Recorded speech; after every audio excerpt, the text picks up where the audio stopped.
Bismillahirrahmanirrahim. Assalamualaikum warahmatullahi wabarakatuh. Alhamdulillahirabbil alamin. Allahumma sholli ala Muhammad wa ali Muhammad wa ala anbiya'i wal mursalin.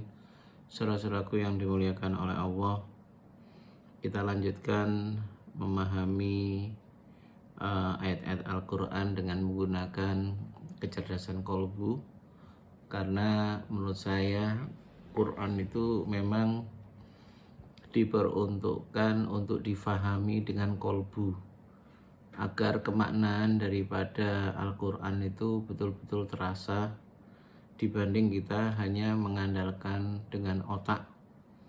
Karena dari kolbu itulah yang nanti akan membimbing otak sehingga memahaminya dengan tepat di dalam aplikasi kehidupan kita. Kita menginjak pada Quran surat Al-Baqarah ayat 3. A'udzubillahi minasyaitonirrajim. Alladzina yu'minuna bil ghaibi wa yuqimunas sholata wa mimma razaqnahum yunfikun. Saudara-saudaraku yang dimuliakan oleh Allah, di dalam materi-materi sebelumnya saya telah menerangkan kunci utama mengapa kita itu harus mempercayai hal yang gaib. Karena yang gaib itu semuanya masuk di dalam rukun iman. Ya, iman yang pertama sampai ke-6 semuanya bersifat gaib. Jadi untuk menuju ke yang lainnya itu dibutuhkan satu hal, yakni mengimani yang gaib. Dan gaib yang paling utama yang harus dibuat fondasi yang bagus itu adalah tentang iman kepada Allah Subhanahu wa taala. Ya. Kalau iman kepada Allah itu sudah gagal tumbuh kuat di dalam kalbu kita, maka yang lainnya akan gagal. Yang lainnya akan gagal. Ya, nggak mungkin. Ya, itu fondasi utama. Orang-orang dulu kuat itu imannya zaman Rasulullah dan sahabatnya itu karena fondasi awal keimanan akan yang gaib itu, terutama ke Allah itu sangat kuat, sangat dijaga, sangat selalu ingin di-upgrade. Ya. Jadi coba aja, saya kemarin sudah ngasih contoh. Kalau kita iman kepada Allah, meyakini ya akan keberadaan Allah, maka kita salah satunya kita yakin kalau Allah itu selalu mengawasi kita. Kalau Allah itu selalu memantau kita. Kalau Allah itu nanti ya akan meminta pertanggungjawaban jawab kepada kita. Kalau hal-hal yang sederhana itu aja muncul pada diri kita, kira-kira kita jadi orang yang baik apa enggak? Ya itu keyakinan kita kepada Allah itu harus mutlak.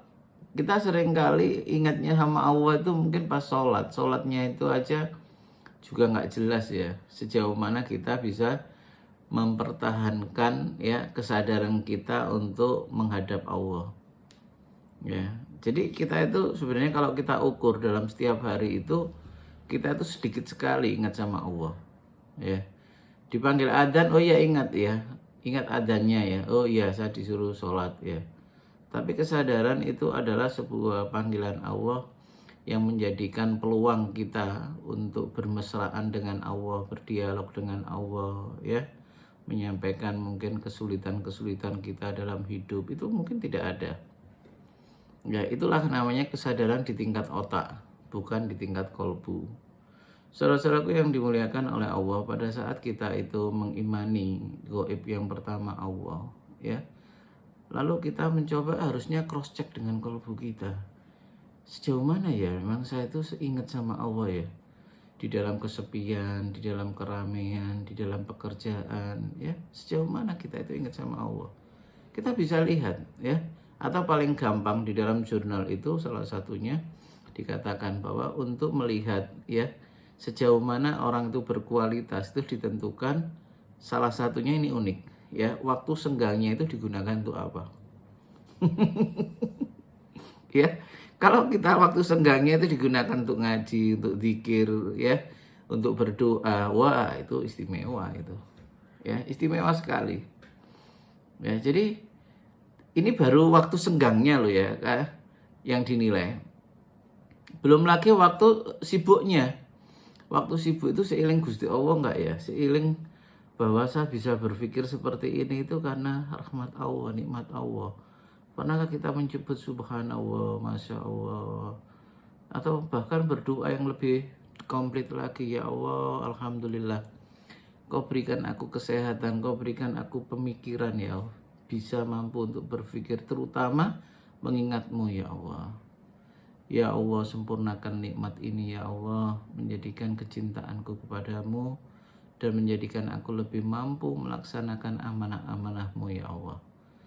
Ya, jarang kita itu hidup itu sebagai seolah sebuah habit, circle untuk bergerak aja. Kita sholat ya sholat, kita bekerja ya, instrumen kalau orang-orang itu ya yang suka musik ya, nada-nada kelembutan, nada-nada yang menyentuh diri itu tidak muncul di situ. Ya saya sendiri nggak bisa musik ya, cuman ya etok-etokan aja.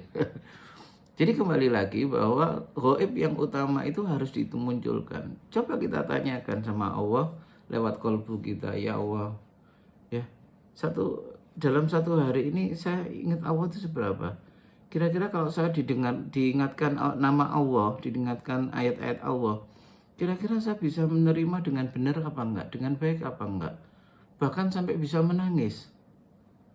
Ya kalau itu belum muncul, wah kita berarti masih jauh.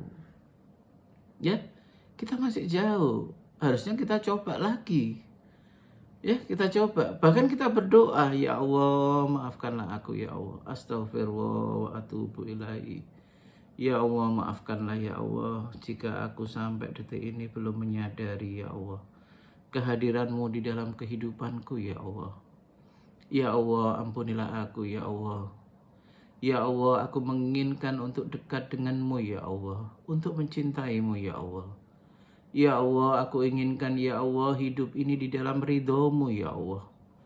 Untuk itu ya Allah, berikanlah kepadaku ya Allah hidayah ya Allah. Sehingga setiap langkah, setiap apa yang aku lakukan itu menunjukkan rasa syukurku kepadamu ya Allah. Ya Allah, ya Rabb, ya. Ini bisa terus kita lakukan. Sehingga apa? Kolbu kita itu selalu tersadarkan dengan kehadiran Allah yang dimana dirinya itu telah memberikan begitu banyak nikmatnya kepada kita. Kalau poin yang pertama ini digagalkan oleh kita, maka dikatakan di dalam ayat itu perlunya kita percaya kepada yang gaib itu untuk apa? Untuk wayuqimunas sholat, untuk mendirikan sholat. Kalau kita itu belum mampu memahami kedudukan Allah yang gaib itu di dalam kehidupan kita, maka sholat kita itu menjadi sholat yang ambar. Ya memang Jawa Timur tuh ambar ya. Bukan ambiar ya. Ambiar kan pecah ya, ambar ya. Semu, sepoh. Ya. Makanya setiap kali kita melakukan sholat, berapa ribu kali kita melakukan sholat, seolah-olah sholat itu tidak memaknai kehidupan kita, tidak berdampak di dalam kehidupan kita. Sekali lagi saudara-saudaraku yang dimuliakan oleh Allah, tahapan kalimah di dalam Al-Quran maupun hadis itu, apalagi ya Al-Quran, itu kalam Allah. Allah itu yang maha sempurna, Allah itu yang maha detail, sehingga setiap kata dan kalimat yang dimunculkan Allah di dalam firman-Nya itu semuanya punya makna jika difahami dengan qalbu. Tapi jika kita fahami dengan tidak qalbu, ya tahu sendiri ya.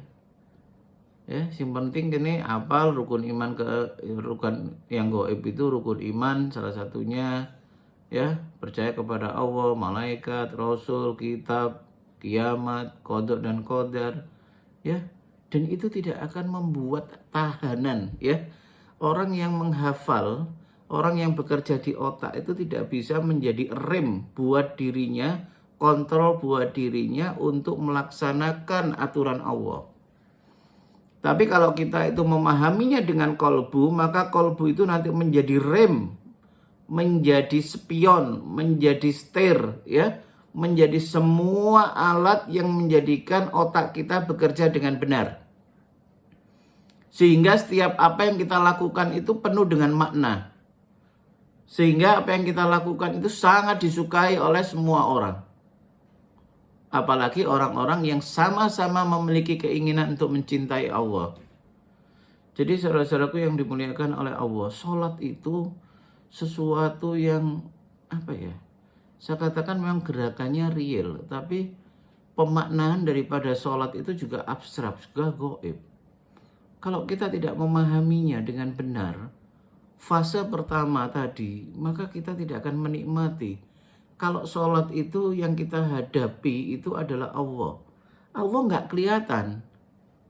Ya, bagaimana kita itu bisa betul-betul merasakan waktu sholat itu kehadiran Allah?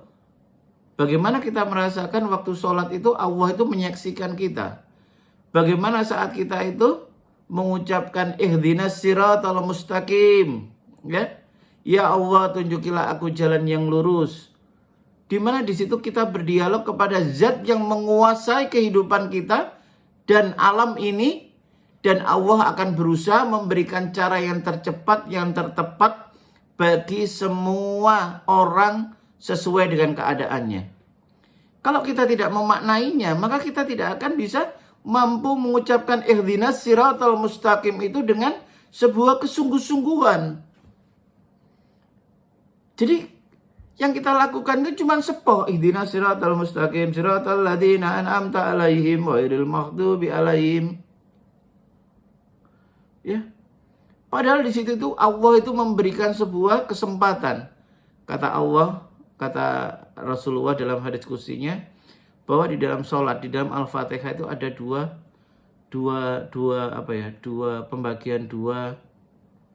kepentingan.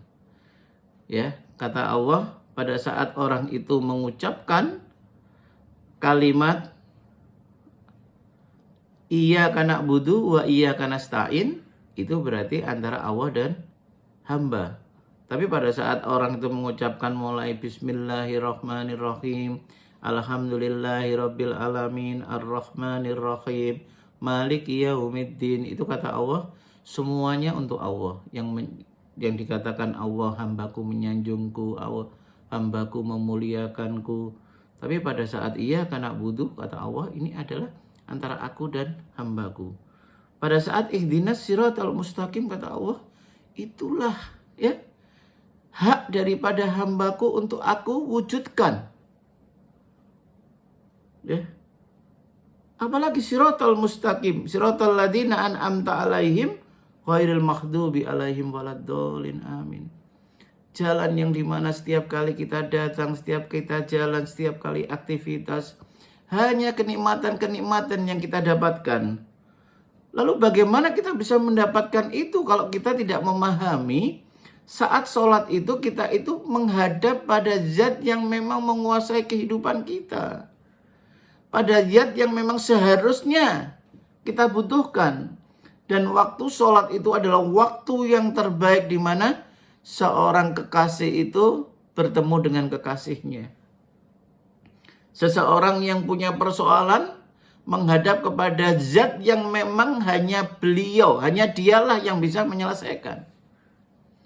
Dan kesadaran-kesadaran itu tidak akan muncul kalau kalbu kita tidak hidup.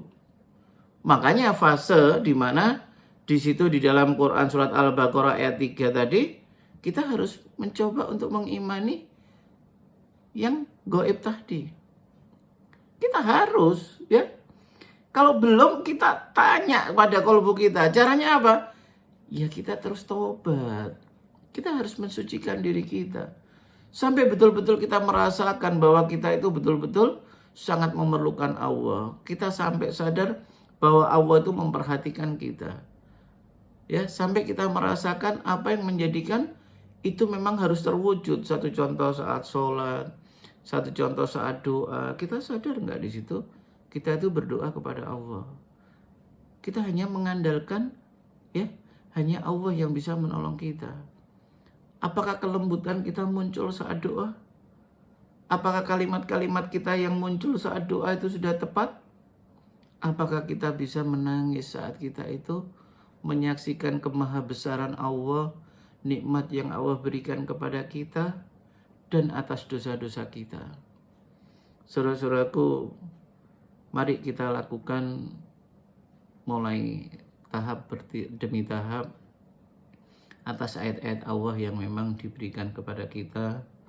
Semoga kita bisa terus mengupgrade qalbu kita sehingga kita bisa kembali kepada generasi sahabat, generasi yang lebih mengutamakan qalbunya di dalam kehidupannya karena keyakinannya kepada Allah, karena keyakinannya kepada Al-Quran. Karena di dalam qalbu itulah Allah memberikan chip, ya, modal untuk menguasai dunia dan akhirat. Kalau otak hanya mampu menguasai dunia, itu pun terbatas. Kalau kita mau mendapatkan semua itu, mari kita hidupkan qalbu. Wassalamualaikum warahmatullahi wabarakatuh.